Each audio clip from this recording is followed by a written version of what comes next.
Eva Marie Saint and Anthony Franciosa and Michael Gazzo, all hardcore, method-trained actors at the Actors Studio. That's not your training, is it? No, but You're not Actors Studio. No, I didn't join the act. I was asked to join the Actors Studio, but I didn't want to.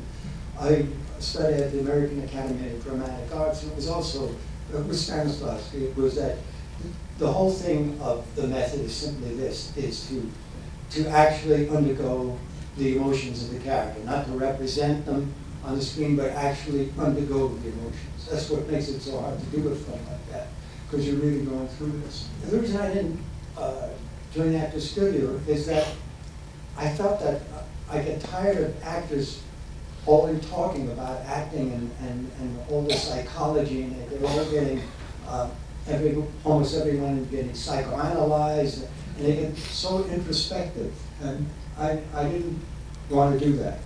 When I left the set, I didn't want to be talking about this all the time and going on about the psychology and trying to figure out everybody's motivations in life that you meet on the street and so on. I don't want to go through that. I wanted to leave that home. When I went home, I wanted to leave that. But did you work in a common style with Eva Marie? Oh yes, but I was used to that because my first play on Broadway was Rose Tattoo, and everybody else in it that played the leads were studio people. I was the only. I was the only one who wasn't a member of the studio. I played the virginal soldier, sailor, and the joke was there were no virgin at the Actors Studios. Did Fred Zinnemann speak the language of the method? He's wonderful with actors. The performances in his films are always terrific. So he must have worked with actors in a certain way. It's a funny thing with Fred Zinnemann. He does very little talking to you. We have rehearsal, and he lets the actors develop it through rehearsal, and he'll come and just say, just quiet one word to you, and then he'll give you the idea. But he lets you really build the character, and then he just sort of quietly molds it.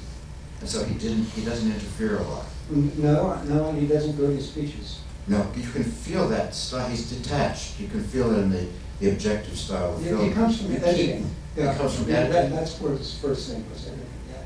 But he doesn't edit much, which is just the right way to go about this film. No, there are long takes. Yeah, there are long takes. Is that better for the actor when there's not a lot of cutting? Much you can develop a performing rhythm with the long takes. Yeah, that's it, exactly. It's more like theater. Because you have the theater, you have a continuous performance for 2 hours, 3 hours.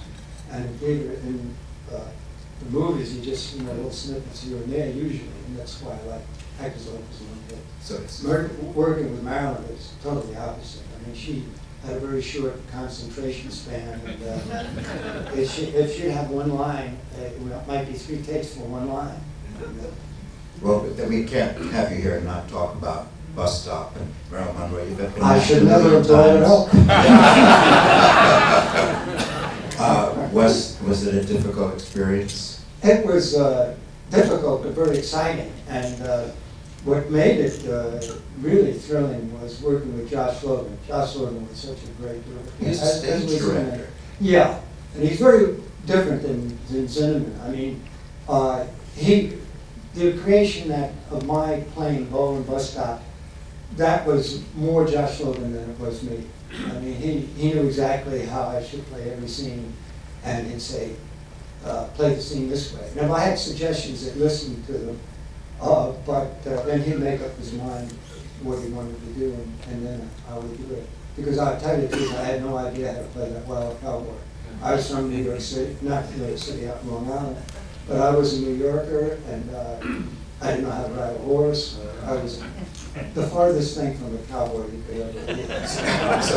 So you needed him, but he wasn't a cowboy either. No, but he really got into the role.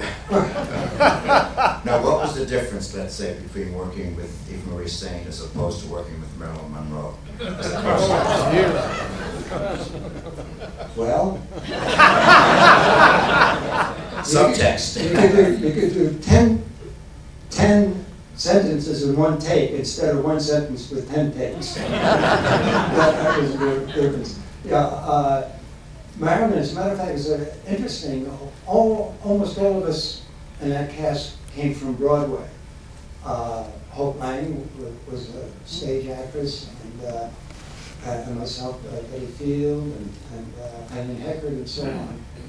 And we all thought that film was going to be a disaster, because we'd go to the rushes, and she'd start a scene, and she'd say, you know, 2 sentences or 1.5 sentences, and she'd lose her concentration, cut.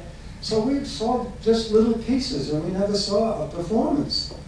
And when we went to the first preview and saw her performance, we were shocked, because I thought she was absolutely magic on the screen. As a matter of fact, I was the only one that was nominated for an award, but I think that she deserved not only the nomination, but I think she deserved the award, because I thought that was definitely the best performance of the year, and her performance was one of the best ever. So it was that she had all that in her. It's just that she was so frightened about stepping before the camera. You know, that she used to break out into a rash. They'd have to make up her body because she had the strawberry rash all over her body. She was so nervous about getting on the set. And I think that's why she was so late all the time. She just was so nervous about getting in front of the camera. And even when the camera loved her. But when they took those little pieces of hers and they put it together, my God, it was magic. And was it difficult to play against her? In this film, all of the actors relate to each other so well. You can feel it. I feel that you and Francios are brothers. The relationship of brothers has been worked on. Did you feel that kind of contact with her on the set? Oh no, she had an entourage with her, and it was like, you know, it was a whole like the princess of another principality was around. And she wasn't like that. I mean, she didn't lord it over people. She was very simple, but she had all these people hovering around her, and all the nervousness and all the attention of the day was, how's Marilyn doing? How's she feeling? And so on. And as a matter of fact, she had difficulty hitting the marks, and she was, you know, the marks on the stage we had to get in order to be in the lights and be in focus.